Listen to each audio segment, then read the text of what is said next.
Welcome to the virtual lunch. Today is Friday, October 21st, and this is virtual lunch number 666. Our guest today is Ari Perlstein, the Chief Technology Officer at Cimplifi, and this is part of our series on custom development for legal with Enserio. Hey, yep.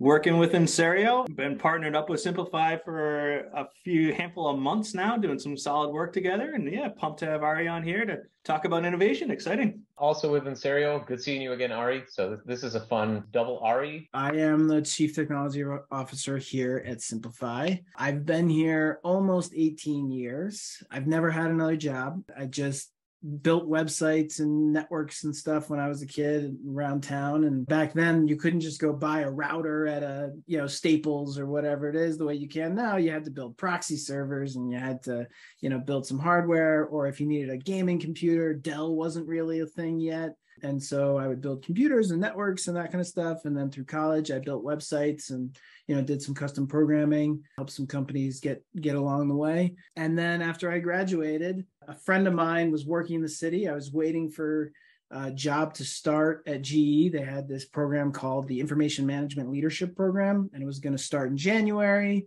And I had graduated, I wasn't doing anything. And my buddy was working here at the time, compliance. He had me come in and interview, and they said, "Can you start today?" Meanwhile, I'm sitting there wearing tuxedo pants because it's all the pants I had at the time. And lo and behold, this was the New York Stock Exchange Archipelago merger with Wachtell. And we were very fast and furious with some 500 attorneys and offshoots and spinoffs. And this was when things were a little different in the e-discovery world, not as many competitors. And we were really hot and heavy into it super quick. And long story short, I did not go take that job at GE, and I never left. I worked for a guy who used to reseal driveways, okay? And he had this tracking system that wasn't working right, and he needed it changed and billing and all this other stuff. And I remember him just sort of bringing me along and teaching me that, hey, if you don't know the answer, say you don't know the answer.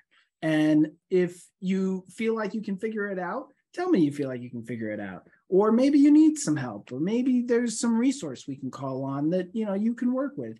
And he knew I was young, right? He knew I was 14 or 15 or whatever it was at the time. And that is a lesson that I really took to heart. And throughout my business career, tell the truth, be honest. And if you don't know, but you think you can figure it out, or you have some ideas, or you've got some avenues you can go down, that has always rung true to clients I've worked with. They always just feel like if they're talking to me, I'm telling them the truth, that this is exactly what's going on and I'm not making it up, and that what I can accomplish is what I say I can accomplish. And what I don't think is reasonable, I'm going to say that too. Things didn't really take off for Cimplifi until we started hosting, right? And so maybe 10 years ago, we brought in Relativity and Mind's Eye at the time, and some Nuix and all these other tools. And, it took us a couple of years to kind of get comfortable with, how they worked, exactly what they were good at, building our workflows or standard operating procedures, that kind of thing. But then soon after that, Mark came on. Mark Zamsky, our CEO, started thinking how are we going to differentiate ourselves? What's unique about Cimplifi? What we decided was we really needed to take all of these SOPs and all these things that we've come up with and all these specializations and let clients have access to them. And, he always tells the story that we are this extension from Iris. And that's not untrue. We saw what Iris had done, and we really said, you know what, we could do so much more. We could take all these things, we can automate more, we can come up with all these different tools and all these different features and automations. And then not only let our team use them and become more efficient, but let clients use them. And then as we share them with clients and go over them on our monthly calls with all of our clients, get the feedback and augment them, make them better, and do so rapidly. And, that's really where Enserio comes in. We are really good at collecting feedback, understanding what the workflows need to be,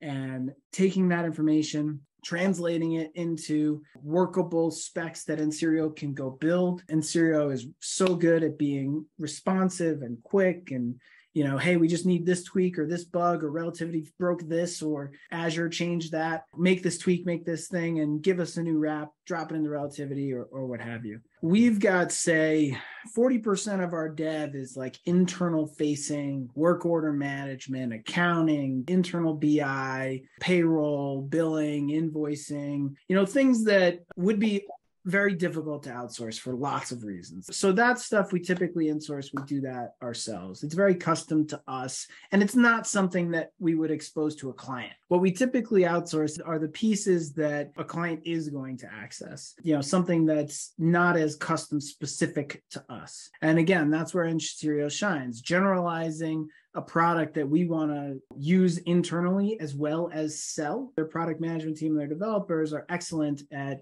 giving us the feedback and the insight into how we can do that in a scalable, secure, and, efficient way. Now, going back to what you were saying about whether or not the legal industry or the e-discovery industry is becoming more tolerant, that's tough. A lot of times I find it could be dependent on the judge or who you're going up against. We in forensics recently, we had a judge that said, please go collect the cell phone. You've got 24 hours.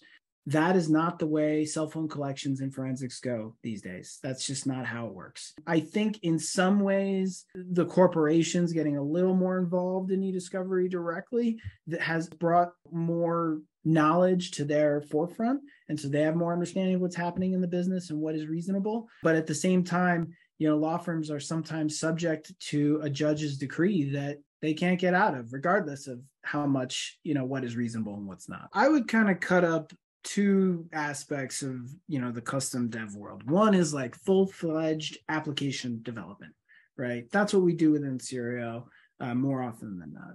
The other is scripting. The other thing I would look at doing more so than, again, just full-fledged application development is finding industry standard tools that can do those sorts of things with some automation, right? So for example, we use a lot of ReadySuite. ReadySuite has a scripting platform where we can essentially ingest DATs, make all these changes the way we want in its scripting library, and then give that script, that repeatable, reliable execution, QC'd output to our data ops team so they can just go click the button, double check it, validate it, and get it out, right? There's this sort of advancing technology called like low code or no code execution. And a lot of those have built-in charting tools where you can basically build your flow chart and then essentially have it execute on top of that flow chart that you decided. You can basically like bring in the different pieces of, I want to go from Salesforce to accounting, or I want to go from Microsoft Dynamics CRM to, my communication tool or my ticketing tool or whatever. And you can essentially build these flowcharts, if this, then that kind of thing. We've played with them a lot, actually, and we've actually found they're incredibly expensive. They don't work all that well and take longer to execute, and you're stuck in their ecosystem as soon as you've sort of implemented it. So what we actually use a lot of is the product called Draw.io. So what we do with that is out of Draw.io and some of these other flowcharting systems, you can generate this open format for flowcharting that you can then dump into other tools. And so we use a product called Wiki.js where we do all of our documentation.